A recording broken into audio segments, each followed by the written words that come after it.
Protože všechny cesty vedou do Říma, natáčíme dokument pro Českou televizi s názvem Římské cesty. Skvělá příležitost pro několik postřehů o věčném městě. Řím je prostě fantastický. Ve dne i v noci.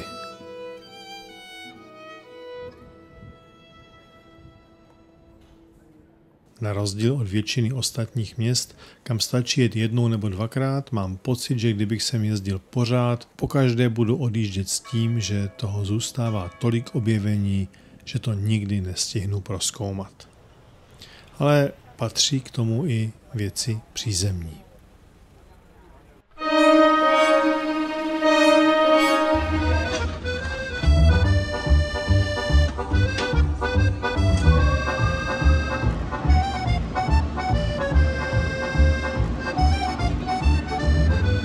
Doprava je pro člověka zvyklého na pražskou MHD jeden velký chaos. Metro hlásí trochu jiné stanice, než na které právě přijíždí, v noci a večer už nejezdí a nahrazují ho autobusy.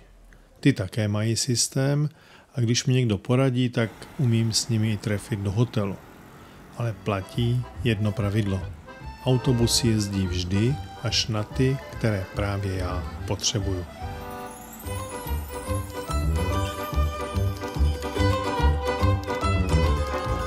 Protože se v Římě teď buduje nové metro, jezdí se neuvěřitelně. Mezi vším se proplétají motorky a elektrokola.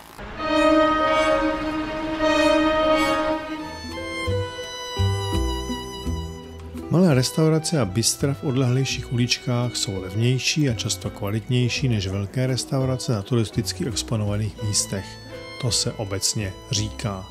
A já doporučuji, výhodné je najíst se v Trastevere.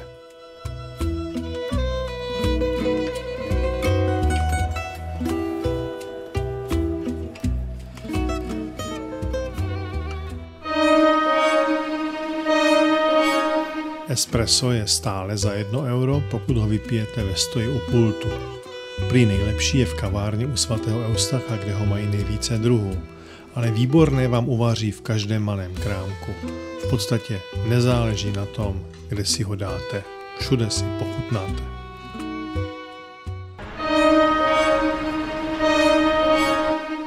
Samotné natáčení je trochu problém. Se stativem je to sice skvělé při papežské generální audienci na svatopetrském náměstí, pokud dostanete akreditaci. Ta však neplatí nikde jinde a když přesto ve městě vytáhnete kameru a stativ, je velmi pravděpodobné, že vás během pár minut osloví policie a když nebudete mít speciální povolení, hrozí velká pokuta. Takže bez stativu s batohem, lehkou kamerou a univerzálním objektivem sice vzniká určitý kompromis, ze kterého bolí navíc nohy, ale je to jediné možné. Natáčení první středu v měsíci v poledne mě osobně ale stálo skoro infarkt, protože v Římě nehoukají sirény, ale chodí neskutečně hlasité speciální SMS. Zrovna v podzemí baziliky svaté Cecilie jedna taková přišla, a pak přišla druhá, a pak třetí a čtvrtá a já jsem si myslel, že jsem spustil alarm, že jsem něco provedl a že budu minimálně zatčený.